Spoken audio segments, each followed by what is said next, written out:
Okay. All right. All right. Well, welcome everybody. Welcome to Outside the Sanctuary. I am Bill Merkh with my co-host Katrina McDonald. and my other co-host Steve Entwistle. And today we have a very special guest. Very special to me, of course. Mm-hmm. We are gonna to all of us. Well, today is my wife, Lisa Merkh. She is joining us, and our topic today is going to be being saved later in life. So buckle up, tune in, get ready. This is going to be a good one. So how are you, hon? Good. How are you? I'm doing well. We drove over together. So what did you do today? Oh, the same thing I did? Great. That's awesome. So, welcome. But yeah, we're going to get into getting saved later in life. So Lisa, tell us a little bit about yourself, a little bit about your story. Wow. Okay. Okay. So, I am Bill Merkh's wife. Okay. Thanks for coming. So, I actually grew up in a little town in South Jersey called Pine Hill. I don't know, live with my parents. I know we're going to talk about the topic of like being saved later in life, so I'm kind of spoiler alert for this. That's what happened. Right. Got it. Yeah. But early in my life, went to church with my parents. My father became a minister when he was 40 years old. What church did you go to? We actually went to Pine Hill United Methodist Church. Okay. It was awesome. The first experience I had. My mom did everything with the church. She was a Sunday school teacher. She was then the Sunday school director, the BBS director. She led the choir. She led Bible studies. And so I would definitely say growing up, she was the biggest influence in me in Christianity. She always was like, I'm praying for you. Lisa, just ask Jesus. There was a lot of things that happened in my young adulthood that I think would be different from somebody that was saved at a younger age. But other than that, I mean, I went to public school. I did So did I. things. There we go. Right. And yeah, so You grew up in the Methodist church your whole life that you remember. Whole life. Your dad became a Methodist minister. At 40, how old were you? Yeah. I was 18. When he became a minister, you were 18. Okay. How long was your mom involved in the church to that degree until you were an adult? Yes. So, my mom was involved in church her whole life. So, she actually grew up in the church. She was saved at a very young age. When she was 7 years old, she was baptized in the church, and she always, followed that. My father, being Roman Catholic, when he got married to my mom's like, faith is important to me. And so my dad kind of. So two very different practices joined together. Yes. And then how old are they when they got married? Do you know? They were 25. So for 15 years, they coexisted with their two different practices, So, I guess you could say, spiritually. I would definitely say growing up. So I kind of, if you know how to say this, but with the Methodist Church, it's a lot of works. So My mom went to a Methodist church some when she was growing up. yeah. Yeah. And it's a lot of work. Yes. Like, so a lot of it I did, my mom, like her and I were so close. A lot of it I did just to be like, hey mom, look at me. Yeah. I'm going to church. Not knowing anything about a personal relationship Yeah. she had Right. with Jesus. Right. But yeah, I mean, just, I could definitely say youth group, Sunday school, helped in VBS. You actually sang at different churches when you were little. So, yeah. So my father, before he became a pastor, he was a lay leader. Some churches, lay leaders, like we have deacons here. So my dad would actually go around to different churches and speak about, God. And I loved singing. And back then I had a very nice voice. So I actually traveled with my dad and sang songs in these churches. Like I would get up and I would sing. I want to hear a sample. Yeah. Different voice now. But, Understood. so I actually, like, we'll be driving down the street and I'll be like, hey, look at that church. I sang in that church. And it was like me up there, like, I don't want to say singing for the Lord because in my life, when I finally became a Christian, I realized a lot of stuff I did. I always said to Bill, I'm like, could you imagine the impact I could have had at that time if I had been saved? You know, and I was. I mean, if you saw me and my family, like I was up there singing, my father was preaching, my mom was Sunday school, but there was always that one spot missing. So I have to say to Bill today, I said, it's funny because, I tried to do whatever made my mom happy for a long time, with church. And then when my mom passed away, I laughed and I said to him, I said, this is where everybody's going to go. And that's when the Lord blessed her life. And she was saved. No, I went as far away from the church as I began. Now, when was that? So, my mom passed away in 2010. Okay. So I would say, I didn't darken the doorway of a church at all until When you were how old? it was 2010. So Okay. 30, Okay. early 30s. Yeah. And I didn't come back to a church until 2013. Okay. So we're pretty similar in the sense that I used to go around singing in churches, but we have obviously two totally different backgrounds. But one of the things I was wondering is like, two things. Like, what was your home life like? Like, what did your parents do within the home, spiritually speaking? Like, how prevalent was that conversation? Was the example? And then I have a second question, which I'll ask later, but we'll start with that one. So, my whole life growing up, my mom, Lean a little forward. I'm sorry, everybody. I just want to make sure you can hear all these great things she's about to say. So. That's okay. so anyway, Everybody's like, what is she saying?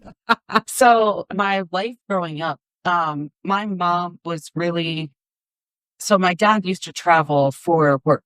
So he'd be here a month, gone a month before he was a pastor. So it was a lot of my mom. And I would say, I always say spiritually, my mom tried so hard, you know, like to instill in me and my sister this idea of Jesus being that saving grace. And I always say, I don't know what it was, that kind of just, the wall was always up. I was always like, well, go to church on Sundays. I sing for the churches. I'm helping out in VBS. I do this, like, and you know, I'm not getting in too much trouble anymore. You know, I had a couple of things when I was younger with my home life, and I always start off with saying, my mom, like, she tried everything she could, you know, and when I was in my early teens, I had some trouble with the law and trouble with just, you know, things that I shouldn't have done. Yeah. And I remember even my mom then in my home life, like, I feel like sometimes all she could do was pray for me. Like, and that was an example, something that I didn't see then, but looking back, I'm like, hey. Yeah. That's what she was doing. Did you guys ever hear the song Dear Younger Me by Merkh? Yeah. Song is like my chorus because I'm always like, man, if I knew then what I know now. But then I think there are so many things that I can do, being that I wasn't saved until I was 40 years old. There's so many life experiences that I can take and share testimonies in a completely different way. You know? Yeah, I mean, look at Saul and Paul, right? Saul Yeah. becoming Paul. I mean, he wasn't a young kid, you know, and he was a full-on murderer. by the time he got saved, you know. So, and then look what God did with him. So I always think about that, like that like term, God's not done with me yet, you know, because, you know, you're obviously still here. You're clearly serving the Lord. And that didn't start really from your perspective until much later in life. But then God was using you the whole time, right? He knew, he saw you, you know, and he was kind of guiding you through all that. So I always think about that, like kind of how cool that is, because it really doesn't feel like that kind of a term applies to me, but I think it's so cool because it just goes to show that no matter where you're kind of coming from, God always has that plan, you know? Yeah. And you look at Saul, and clearly he did. Yeah. You know? Well, so I was saved at a very young age.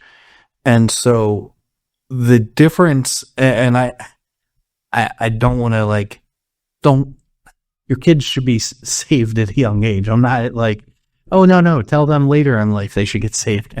But you have a different view of what grace is from God than I would have. Because like, you can say younger you or whatever, and when you're saved at a young age, you're not, that past life is, well, I lied to my mom. Right. I maybe took a quarter off her dresser or something like, Yeah. you know, those were the big sins. Those were the Not that they're not, back then. not that they're not sins. It's just, I wasn't, you know, going farther. So like as a Christian later in life, you have that view of, yes, I really did turn over this leaf or whatever. Yeah. Right. Yeah. And to say, like, you know, I see what families do here with their kids. And I feel like that's one thing, like, my family never sat down and read the Bible again. Mhm. Like, you know, and I think that's partly because I wasn't very open to spending my time Right. as a 14-year-old, 15-year-old. At that point, I was like, I don't have time for this. I'm already doing what I need to do. And then think about your parents' perspective. Like, what if they, you know, I wonder if ever they thought like, all right, maybe we should do this, you know, and then they're like kind of looking like, maybe not tonight, you know? So I always, it's an interesting perspective. What did a Sunday look like for you guys? So, it's so funny because Sundays, it looks a lot the same as it does now. Mm-hmm. Like, my family, had to be at church early because I was an acolyte. Was your dad involved in church as well? So he was a lay leader. Yeah. But I would say my mom was more involved. My dad has always loved history and knowledge. Like, he loves knowledge. And later on in life, you know, with some of the choices that he's made in recent years, it's almost like I've come to see, I think it was the knowledge for him, you know? So, feel like I don't want to get into like bashing one parent over the other. Sure. Yeah. No. I mean, later in life, when I was right after my mom passed away in 2010, in 2012, my dad actually left the church to get together with his, I mean, they're still together, his girlfriend now. And when you say left the church, he doesn't go on Sundays, or what is that So, like? So it's funny because the deeper I got involved and became saved, it was almost like the further he stepped away. Right. So it was like he decided not to be a pastor anymore because he couldn't live the life he wanted to live outside the church. So he left the church. And then it was like they were going to another church. And then it was, no, we're not doing that. And then it was, yeah, we're not going to church anymore. And now it's, oh, well, you're dumb for doing that. You believe just like your mom did. Oh, it's such a waste of time. And I'm like, and it almost Like whiplash. yeah, I almost feel like there was a reason why. I mean, there's always a reason why God does what he does, but he's given me that strength in my own faith that as my father has changed a little bit, you know, I've been able to be like, my heart is softened towards Mhm. that and able to handle that. Right. So So you were saved at what age again? 40. 40. 8. 8, Yeah. Right around 6 or 7. 7. So for like, So let's look down on her. no, No, I was just kidding. Is that not? Bill's words. And it had nothing to do with the salvation thing. No, I just think that you have such I don't want to say the word better, but different a perspective, because I've been saved since I was a kid. I remember it. That's it. That's just the way it's always been. So, of course, I had many years where I was not living a fruitful life. You know, everyone goes through times, but even though your dad has decided to leave the church, you got saved at 40. So I feel like you're like, I know what I'm doing now. I'm not 7. I'm not doing this because I think it's the right thing to do. I know it's the right thing to do. And you've experienced a life of going to that church, and then now you're at a Baptist church, and I don't know the fundamental differences there too much, but you know.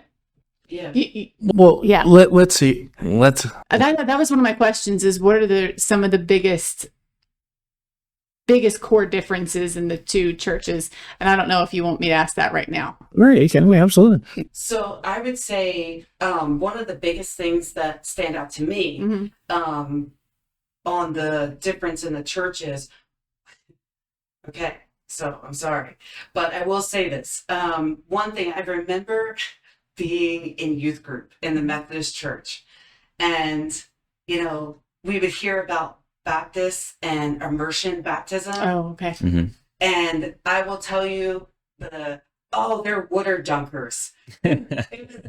Like Is that not like a normal practice at most churches? Is no. Yeah, I mean, really? So I was so I've really This is great.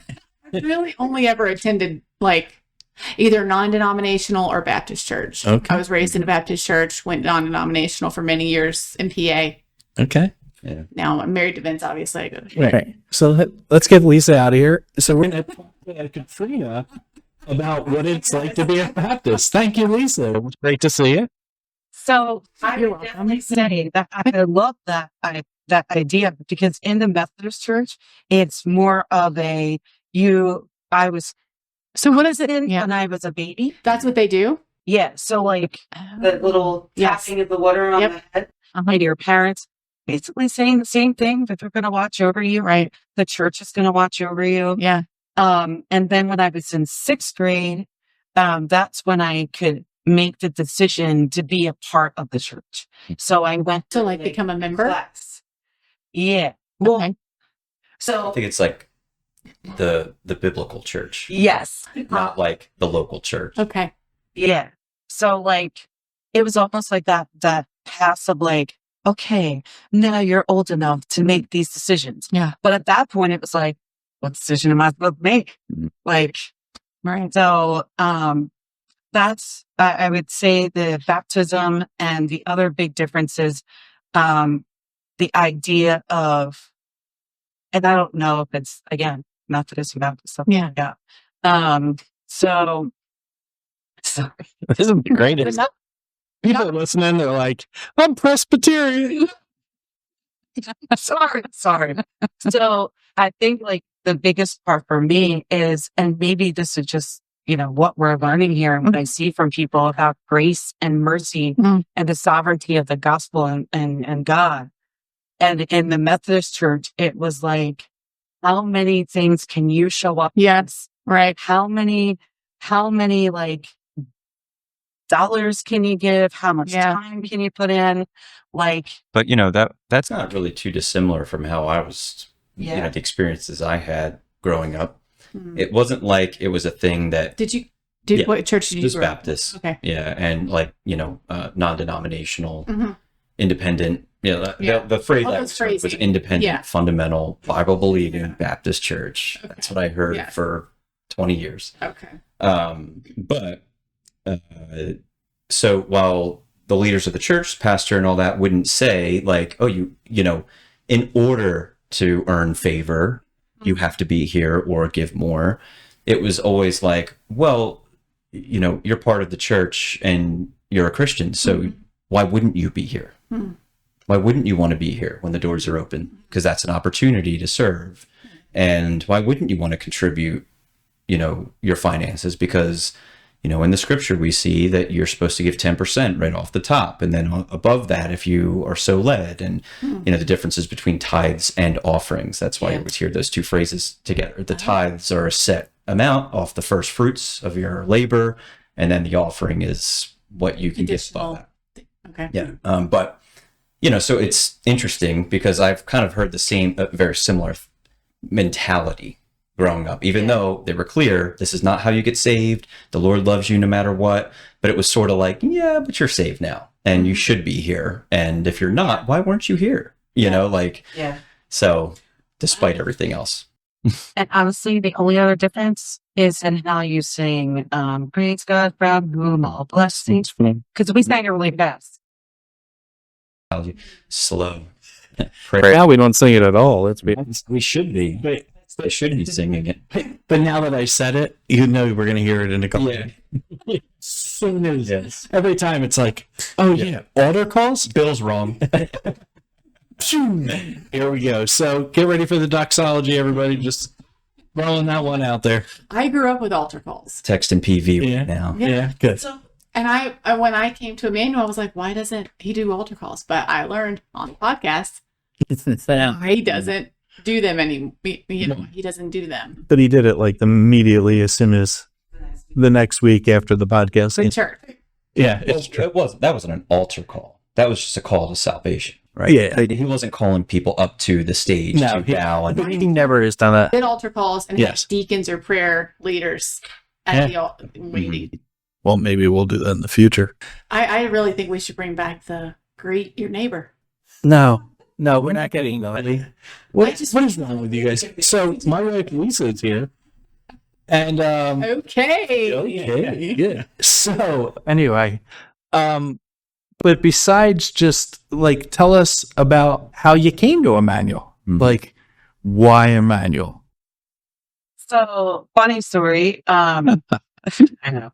already? So maybe not a funny story. I'm still waiting for your second question too. So, Have to backtrack for it.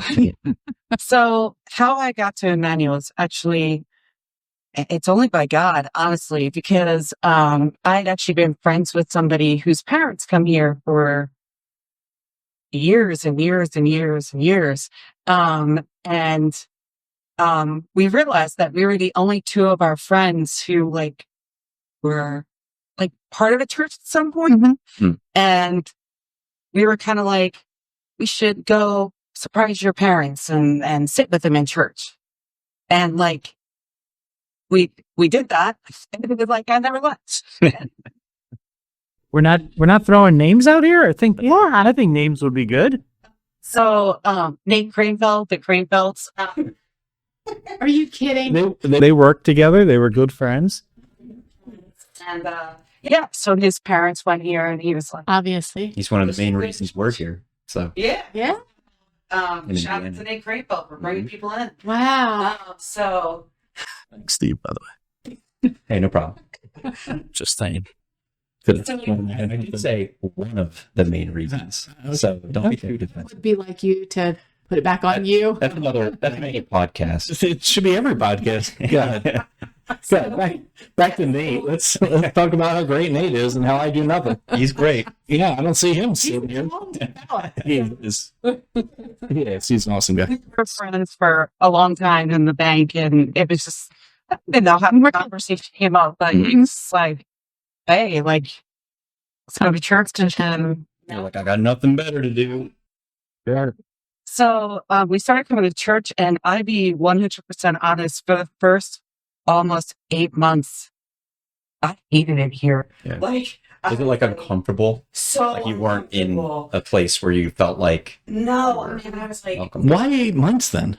I can't take. I can tell you that. I can tell you why. Well, that's Let her good. talk, Stay Bill. 8 Let her months. talk. Yeah. So the husband and wife thing is coming out. She keeps getting so comfortable. She keeps getting farther and farther away from me. So 8 months, and I can say that because I remember distinctly the first couple months, and I even in my first couple months of being here, two things, well, not two things, something I ended up helping in VBS. Mhm. And, you know, I helped That'll in make or break VBS. you. And I loved it. Yeah. And I was like, okay, maybe this is all right. Mhm. And then I remember going home and just praying, like, for the first time in years. Mm. And all it was like, Lord, if you want me to be in this church, you're going to give me a friend that's not named Crankle. Mhm. Mm-hmm. And within the next couple of weeks, I'm doing more shout outs, but Christine Neitzel, who I went to Sunday school, women's Sunday school, because I was like, I knew I had to put a foot forward, you know, and I had told her that my birthday was coming up, my 40th birthday was coming up, and how much I love my birthday, which I still love my birthday. Mm-hmm. We love your birthday too. And She's 50 now, just a little bit. I love it so much. I don't even know when it is. Oh, that's a bad job. Don't say that out loud. Oh, the wrath I'm going to hear later. All heard it, folks. Uh, 27. It's Oh, my dad's my- birthday month, so yeah, And my mom's. 26. you said the right words by saying birthday month. there's no such thing. Yes. Yeah, She celebrates the whole whole month. She celebrates the whole year. What are you talking about? When it was my birthday, she wants gifts. What did you get me for your birthday? That's fair. I feel like that's fair. So Christy Hetzel was Mhm. like, The welcome Come committee. Yeah. she was like, hey, would you want to come over and just hang out with me? And I was like, She's so good at that. I was like, yeah, I would love to come over and hang out. Mhm. And on the inside of life, What am I doing? Terrified. What am I doing? at the beginning, it was like, they're going to find out my past Mm. and it's going to be game. Did you really truly believe that? Oh, You feel- Even despite growing up near church, in church, whatever, you really did feel that. Day. As a matter of fact, when Bill and I talked about me coming to talk about my later end life, you know, acceptance of the Lord, I said, can we not get into some Yeah. of this stuff? Yeah. Because some of it, Good job, Steve. you know, no, like, Let's talk about it more. so, you know, I just, I don't know, like there's those still small pieces of me and it made me who I am today. Mhm. Some are not so glamorous, some are great. But it's who I am. But there are some things where I'm still like, let's hold off on that for now. Mhm. But But isn't that all of us? I mean, I think so. that's all of us. I mean, we all feel that way. Like, I don't want to talk about certain things. Absolutely. And it doesn't matter. I mean, we're not going to talk about them. I'm not trying to get you to talk about them. Right? Because I still got to live with you. Yeah, it's true. You guys got 35 minutes or 50 minutes, but me, You have the lifetime. I got a lifetime, baby. So, I was just kidding. No, I'm just kidding. Yeah. Just so, and you finish the story. Yes, please. Tonight I went to Christine's house. I was shaking. I walk in and she has like 10 women in there. And I walk in and they're like, surprise! Women I had never met and now know as some of my dearest friends. Were standing, they had never met me, but they were like, Happy. this is my babe. Mhm. Like, I'm into, and it was then that I was like, okay, Lord, you gave me the friend. Mhm. Now what's next? Yeah. And that's when Pastor Vince started talking about his time in Israel. And I remember not the exact day, but the exact time. And he said, I was in Israel and I was sitting in this building and I looked out the window and I was like, I could literally look out this window. And if I was back then, I could be staring at Jesus. Mhm. And I was like, Yeah. Yeah. like he wouldn't say he wouldn't say this unless he knew that Jesus was real. Right. And it was in the moments that followed after church that, you know, I prayed that prayer that I could just be who God wanted me to be. And I knew that I was a sinner, and I knew that I could stack my sins up high, and he didn't care. He didn't care. He wanted to be with me. Right. He was just waiting for me to come. He didn't need me to come to him. He was just waiting. Softening your heart. I will tell you, you say about like understanding it at that age, but it was like the moment I had that knowledge, I just didn't want to stop. Like I still have this like thing in my brain that's like, it's not enough. Like I need more. I need to be deeper. I need to figure out what obedience means. I need to figure out what this means. And so, yeah, like that day it changed. And I remember being baptized, which funny story. When I was baptized, the night I got baptized, my stepdaughter, Bill's daughter, Violet, was baptized and 8 years old on the same day. Oh, that's so special. And just to say, we're going to take a break and we'll get more after this break. So stay tuned. We got more exciting adventures with Lisa Merkh. And yeah. Okay. Just gonna, okay. Okay.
Okay, so we're back with Lisa Merkh, my wife, Lisa Merkh, and take it away, Steve. Yeah, I was thinking before, because like as you were talking sort of about your story and just eventually coming to church, and then what stands out to me is how you're kind of asking God to like show you, right? But all this time up until that point, you were like, nope, not doing that. Even though you've been around church, you've sung in church, you've done all this stuff, but you were like, your heart was kind of hardened because you couldn't really see what more you could possibly have done. So I was just thinking, like, one of the things is why do you think that was? You kind of touched on it for a second, but like, why do you think you were so resistant to just move forward? And then as you're coming to church, like, were you sort of surprised about the fact that you're sort of like talking to the Lord now, being like, all right, you're going to have to like give me a friend. And it's like, and then you got the friend, you're like, okay, Lord, that was a sign. Now what, you know? So talk about like kind of that transition from just simply not following Christ and sort of knowing you weren't and deciding that you're not going to then all of a sudden talking to God, like, okay, what's next? So I love that question. So when I think about when I was younger and why my heart was hardened, I have a hard time with anger. Like, people always laugh now when they meet me because they're like, there's no way that you were that. I'm like, no, you did not want to know that girl. But I feel like a lot of hardening of my heart was just things that I went through in my life. Right. Things that like, almost like let's say pride. It's not exactly the word I'm looking for, but this is all happening to me. You know what I mean? Like, so putting that Sort of like a victim? Yeah. Thank you. Looking for that word. So almost like the victim of like, well, nothing can work for me. Like and I feel like at the moment that when I started coming here, it was almost like I can't be angry, because it was almost like before my mom passed away, I started to feel a little bit of joy in things. And then that happened, and it was like, here I am. I'm the victim. This just happened to me again. Right. Done. Right. And I think what you said, like, Jesus loves us. God loves us no matter what, whether we know him or not. He loves us, right? And I look back in my life and I see that hardened heart, and I know it's from me. Like, I think things happen to everybody, whether you're saved at a young age or an older age. And it's what you do with that information. And I took it all in, like, the world did this to me. And by the time I got to that moment, and, you can almost see God set it up to, like, dominoes to knock it down. Like, all right, she hasn't seen this friend in a really long time. Let's enter back in. All right, well, now let's do this. Well, now let's do this. And by the time it came to that moment of just, there was nothing left. There was nothing Right. left. And like, were you like noticing like Right. how weird it was? Like, oh wait, like now you're hanging out with Nate, and then you know what I mean? And then it's like, oh, we're going to church. And then like, were you like aware, like, this is what is happening, and why now, Yeah. And that's all what it was. And, watching how both of us have grown so much in this church, and it's almost surreal to me sometimes, because I'd say sometimes I'm like, the people that were friends before are not the people they are now. That's the old, and this is new. Right.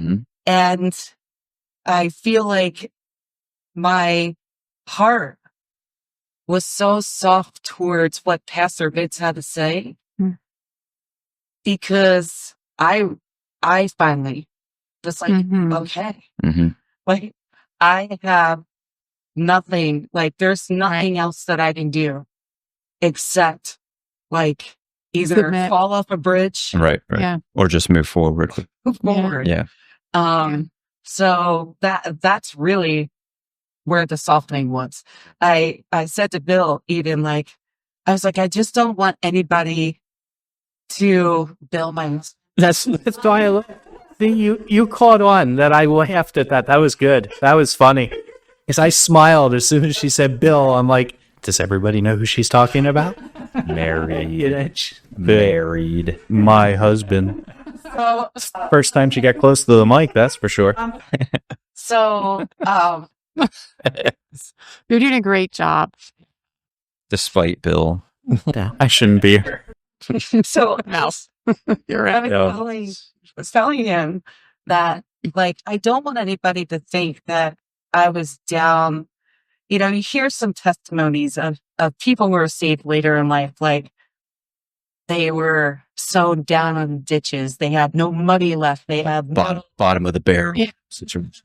Rock bottom. Yeah. honestly, I had a job that I liked. I had so many people around me. Before I was a Christian, like, I could call 20 people at any time during the day and hang out. I had a house. I had everything that I could want, right? Everything that I could want. Right. From a secular From a standpoint, secular you were I was on my own. I moved out of my parents' house when I was 18, because, rules. And so I had basically worked and been single for 20 years before I met Bill. Doing it was me. I did all that. And it's funny because the only thing that I could say about what stands out to me from other people's testimonies is the fact that, man, once you're saved, try to find some of those secular friends. They're gone. They're gone. They're I'm gone. like, this is You've changed. Yeah. not even that. Did people say that? Yes. Oh, okay. That I wasn't fun anymore. Mm. I got that a lot. I say that now. No. Oh, just that. She doesn't like Pearl Jam. No. I'm going to keep That's quiet. our subject. I'm so sorry. See, I wasn't even gonna I'm touch so sorry. I wasn't either. First thing that came into my head, I'm so Yeah, I had some friends that were just like, more. You know what's great about this is okay, outside the sanctuary, it's about Immanuel Baptist Church. But Project gets mentioned like every episode. There's not one episode where people are, and 90% of the people listening are going, Pearl who? Oh, I think I want to stay with a Pearl. Oh, yeah. Our audience is so old, they see us in black and white. No, I'm just kidding. I love every single one of you. Yeah. And who's listening. yes, Go ahead. Russ, what do you think? without listeners and watchers. So Yeah. So let me tell you a quick story. So Lisa and I got divorced. A lot of people do know my story, but I was divorced, and so I called Lisa on the phone. I hadn't dated in forever because I was married to my ex forever. Yeah, right. So I didn't know what to do. So I'm calling her, and we're just talking at night. And, I would just be like, hey, what are you doing? Okay. Like, I literally was putting on that voice. I didn't know what to do. He did the podcast voice. Oh, totally. Yeah, it was awful. Anyway, Usually. Yeah. So anyway, we would talk, and probably about Pearl Jam, but we would usually have these conversations. And I talked to Violet about, hey, I'm going to try to get out there, and Violet, my daughter, and we tried to get out. I'm going to get out there, and I'm going to start trying to date. And she said, look, I'm going to give you a couple rules.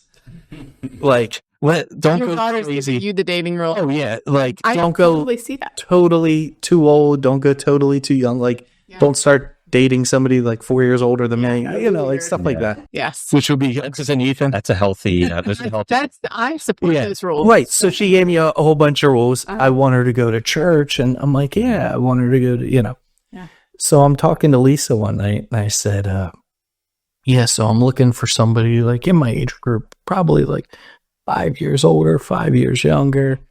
I'm looking for somebody who goes to church, who's a Christian, who, is involved in church. I don't want it just to be a Christian who doesn't go. I'm looking for maybe a brunette this time, like something like this. Lisa goes, well, I'll pray for you just that you find this woman. And I said, I'm terrible at this. I'm trying to ask you out. Like, I'm trying to set you up so you go like, I'm that woman. Every one of those categories I fit. Like there wasn't one that she didn't fit. I wasn't going to throw out something that Yeah. she didn't fit. Did you really know? No, Yeah, she did it. Playing hard to get. Right? No. Playing the game. So then we You're like, I decided. mean, I can help you on your search. I don't know where to start, but sure. There's got to be somebody in our church I can think of that's a brunette that's really close in age to you. And then we decided to go out on our first date. And again, I hadn't been out on a date in forever. I wear jeans and a t-shirt 99% of the time. A polo for work, polo some Sunday mornings. Other than that, that's pretty much my dress code. You're not super polished. I think my dressing up is looking like Zach Morris from Saved by the Bell. You're from me, red, dude. Super cool. That was the 1980s. I'm talking about now. Yeah, a little bit. That's all right. So I actually wore a suit jacket on our first date.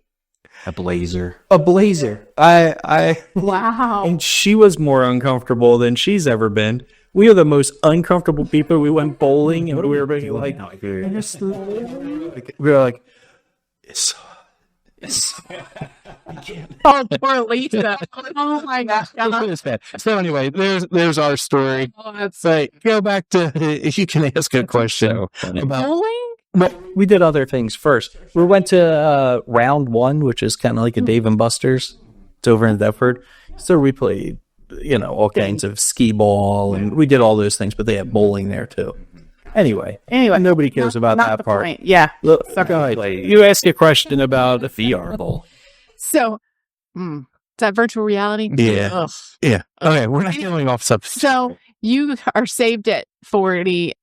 I'm saved at 7. You've done more, say, in your years of being involved Your in the media tenure than of a I've Christian. ever done.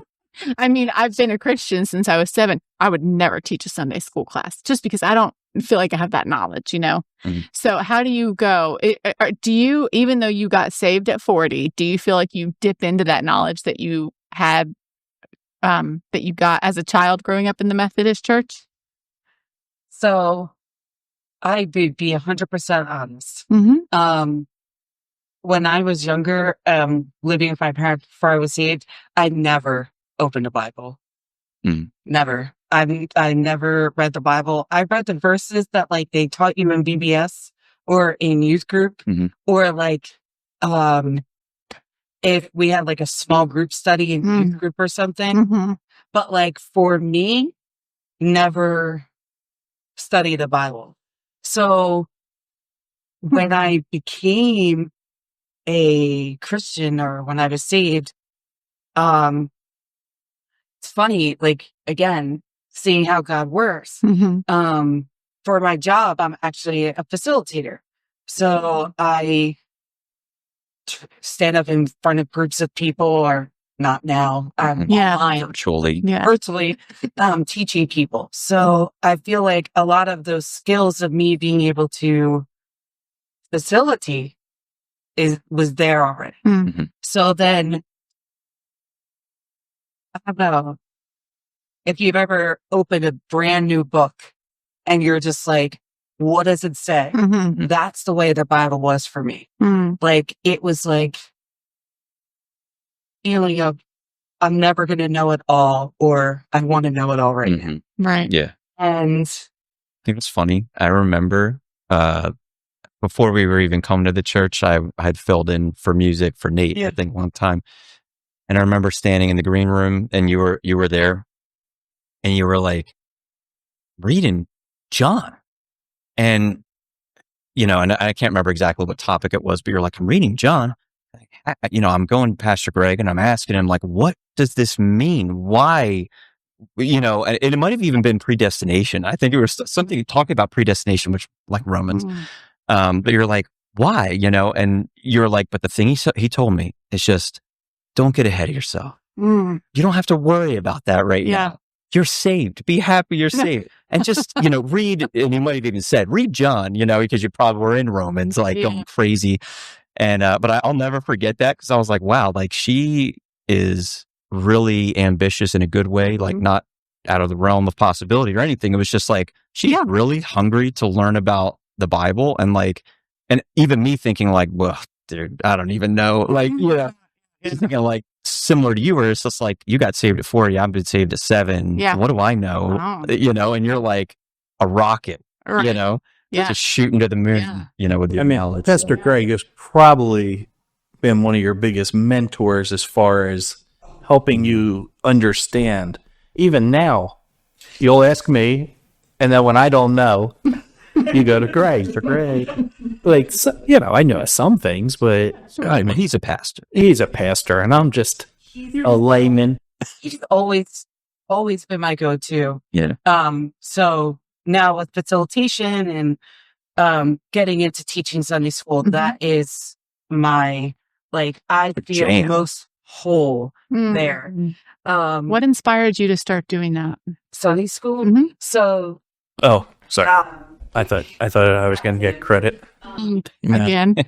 I should. Come on. here's that little, like, that thing that like I keep praying about. But I love female women speakers, Mhm. and I love women's ministries. Mhm. So my big moment would be to be a Priscilla Schreier, to be a Lisa Turkers, and be in front of women and just teaching them what God wants. Yeah. So to go into that Sunday school class and, again, Pastor Greg being my mentor, my jam is just taking verses in the Bible and just studying them as much as I can and just sharing that truth.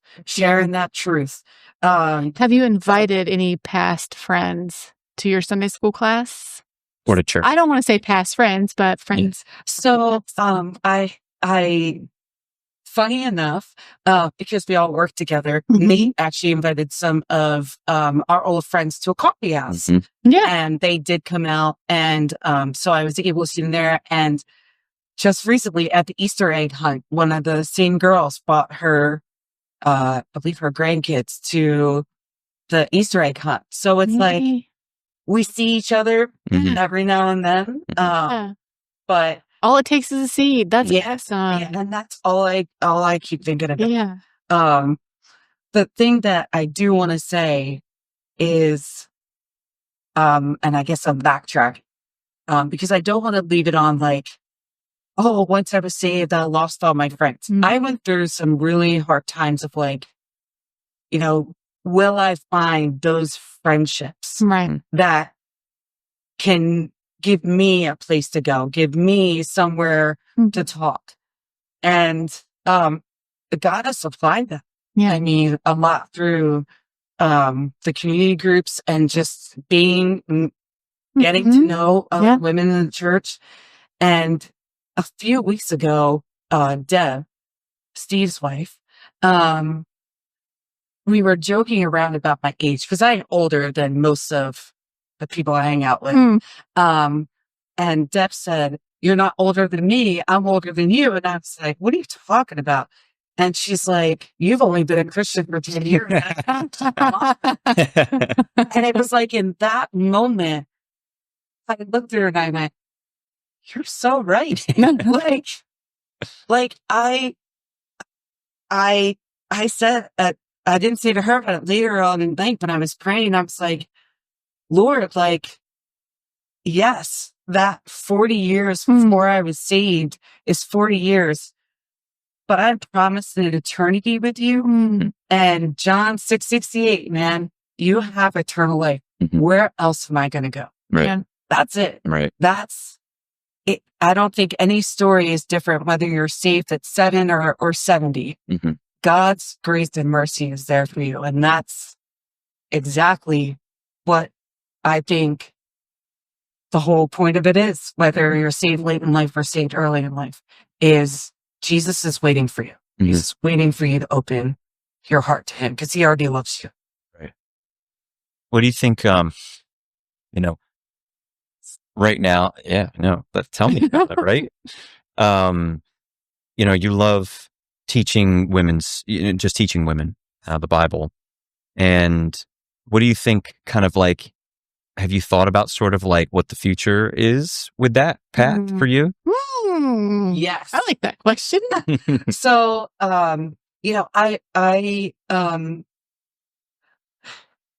it depends on what day it is. I love that job.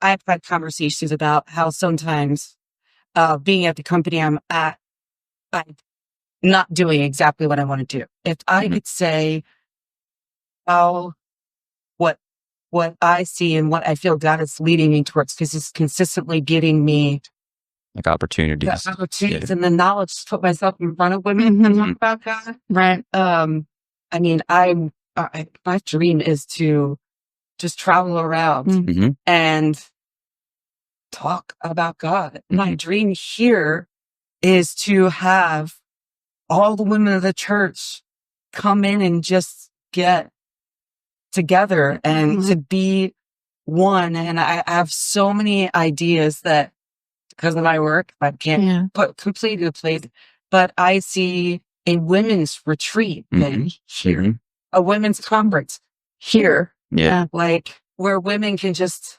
come, and I think you would get a lot of attendance. Definitely. That women want connection. Yeah, they do. But it's hard in today's world. So hard. Yeah. So that's my dream. Right. To see women just grow. And I think if I think of Euodia and Syntyche, I'm sorry if I killed those names, and Paul calling them and knowing of their argument was so loud for the Yeah, he right. was like, yo, knock it off. Mhm. Like, people, the church helped them. I'm like, so many times as women, we're caught in our specific areas. We don't realize Mm-hmm. what we could do together. Mhm. Right. And that's what gets me psyched, Yeah. Right. right? That moment of like, how can I get 2 women, 3 women, 20 women, 100 Mhm. women in the same space Mm-hmm. and be like, yo, Mm-hmm. Mm-hmm.